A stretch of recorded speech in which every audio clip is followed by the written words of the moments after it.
The woman who needs nothing. The most dangerous woman is not the loudest one. She is the woman who stopped begging, not for attention, not for reassurance, not for permission to become herself. She can sit alone with difficult thoughts. She can hear silence without filling it. She can leave without creating a scene. And that kind of woman becomes difficult to control, not because she becomes cold, because she becomes internally anchored. She no longer needs someone else to tell her worth. She no longer needs applause before trusting herself. She no longer confuses being wanted with being valued. That transformation looks quiet from the outside, but inside, something enormous has changed. The center of her life has moved. It moved from other people. It moved back into her own hands. And once that happens, manipulation becomes harder. Fear becomes weaker. Loneliness loses some of its power. Rejection stops feeling like a verdict. She can still love deeply. She can still care intensely. She can still cry. She can still feel everything. But she no longer hands her emotional steering wheel away. That is the real meaning of emotional self-reliance. It is not needing nobody. It is knowing you can survive yourself. You can survive disappointment. You can survive being misunderstood. You can survive someone walking away. You can survive the uncomfortable silence afterward. And that knowledge changes how you enter relationships. It changes how you handle conflict. It changes what you tolerate. It changes what you chase. Most importantly, it changes what you believe you deserve. Chapter 1.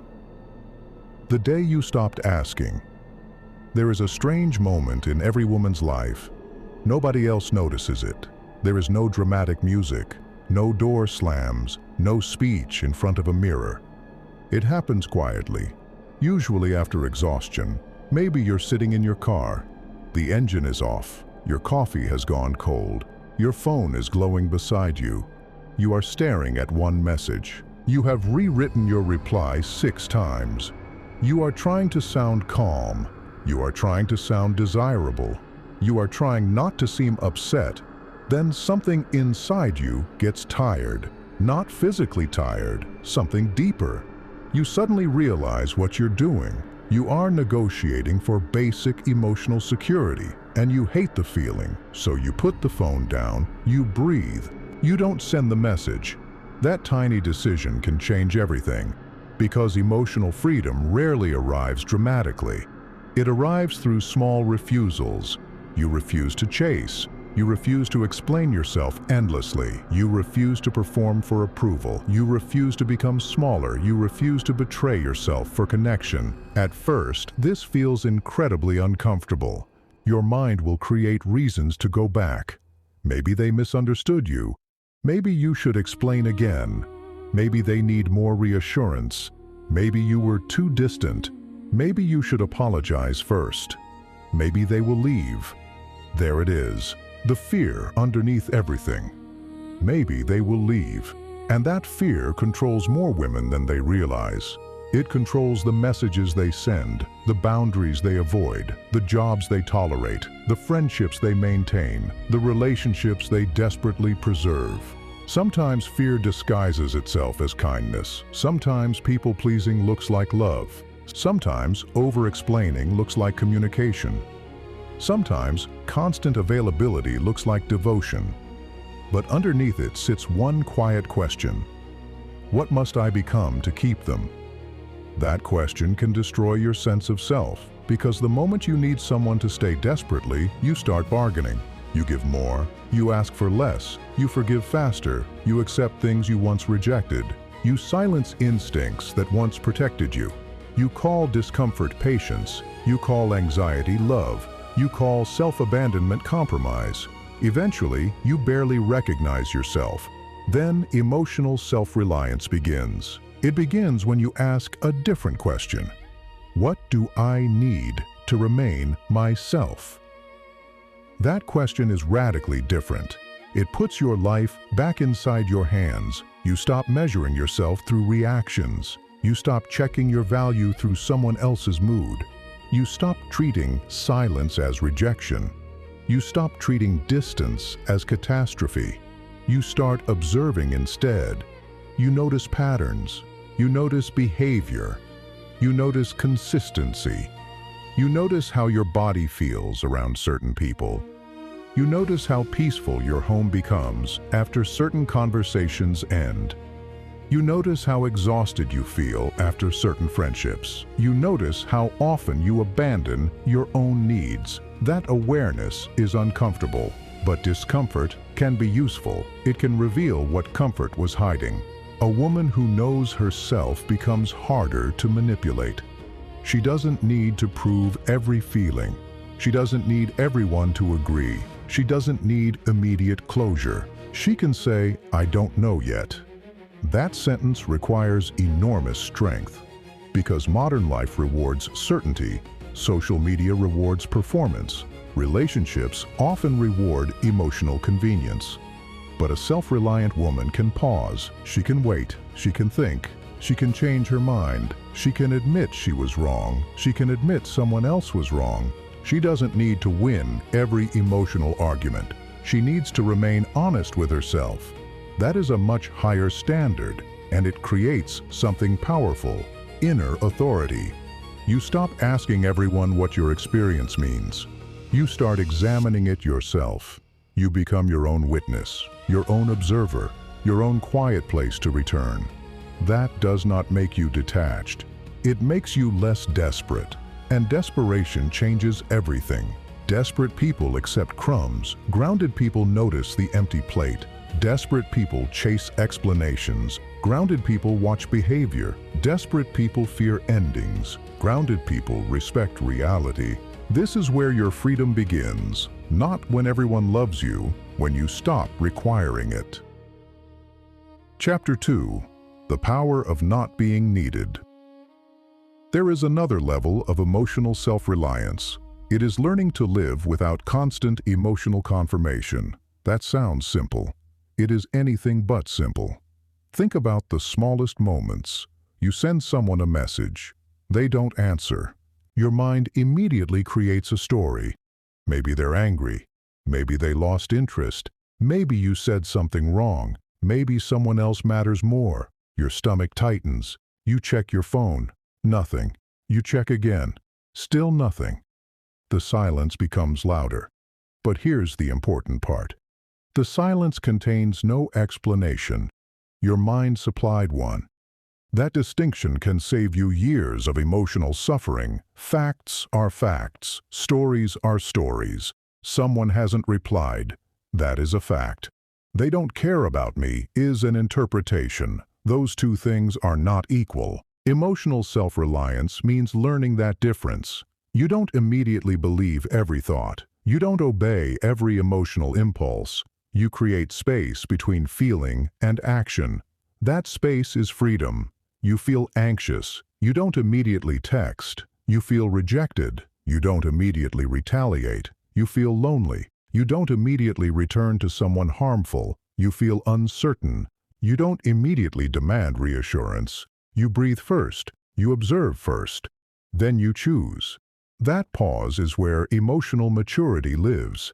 And something surprising happens.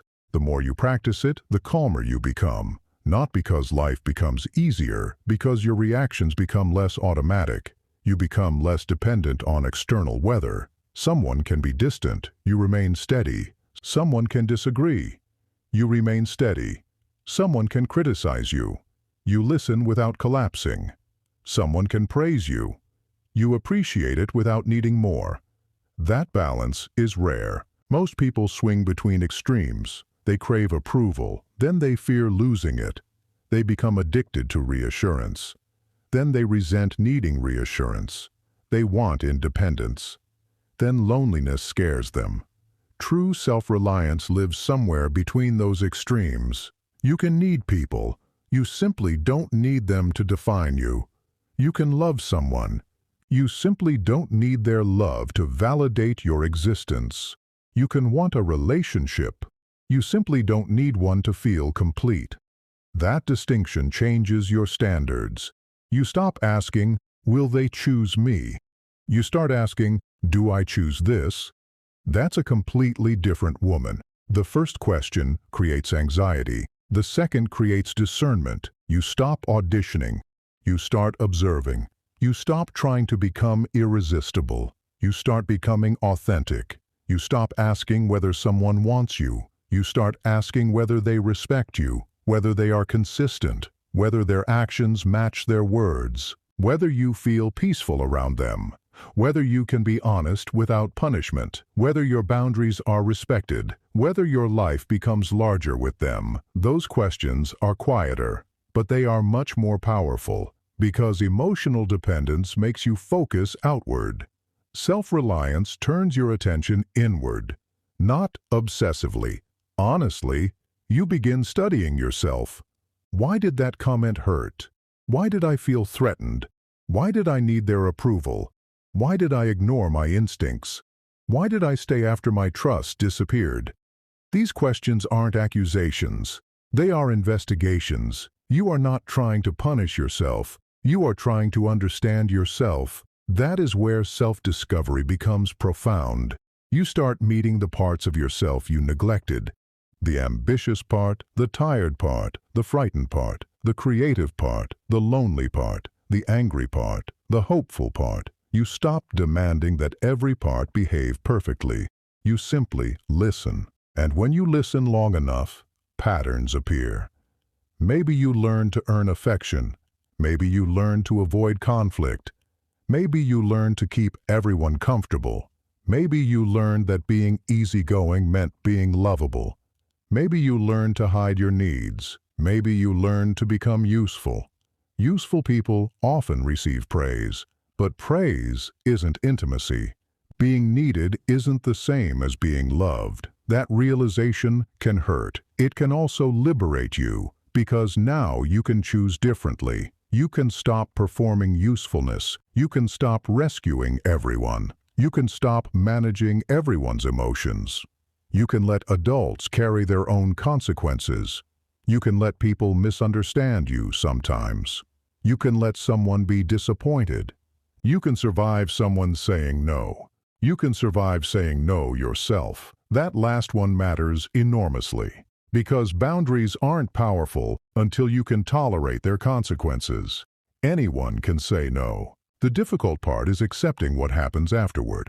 Someone may become upset. Someone may become distant. Someone may call you selfish. Someone may stop benefiting from your availability, and you may feel guilty. Still, you can remain kind. Kindness does not require surrender. Compassion does not require self-erasure. A peaceful woman can still be firm. A soft woman can still be impossible to control. A loving woman can still walk away. This is the paradox. The less you need to control others, the more powerful you become. You don't need to force understanding. You don't need to manufacture loyalty. You don't need to chase attention. You don't need to win affection. You simply become clear, and clarity is deeply intimidating. Not because it is aggressive, because it is difficult to manipulate. Chapter 3.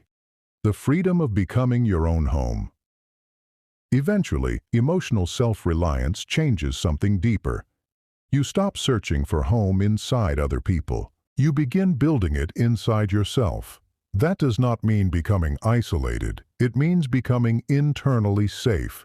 You can enter a crowded room. You can still belong to yourself. You can sit at dinner alone. You don't feel defective. You can spend Saturday evening without plans. You don't panic. You can walk through a difficult season. You don't immediately search for someone to rescue you. You learn something powerful. You can accompany yourself. That is one of the greatest forms of freedom. Imagine waking up on an ordinary morning. The room is quiet. Gray light touches the curtains. Your coffee is warm. Your phone is face down.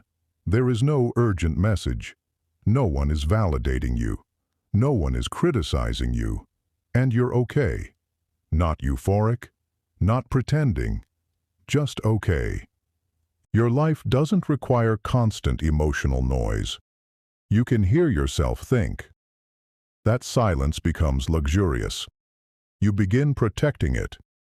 You become careful about what enters your mind. You become careful about who receives your energy. You stop treating access to you as automatic. People notice. Some will admire it. Some will resist it. Some may accuse you of changing. They are right. You did change. You stopped being available for everything. You stopped explaining every decision. You stopped reacting to every emotional disturbance. You stopped confusing chaos with passion. And sometimes people prefer the old version.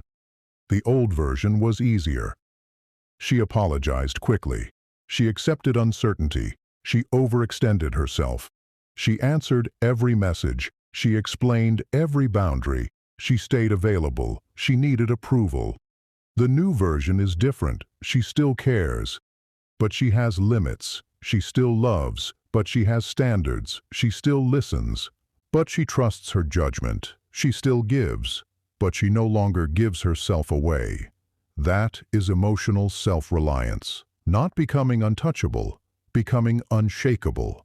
There is an important difference. Being untouchable means nobody gets close. Being unshakable means closeness doesn't destroy you. You can open your heart. You can remain yourself. You can trust someone. You can still trust yourself more. That is the balance worth building. Because the goal isn't emotional isolation. The goal is emotional sovereignty.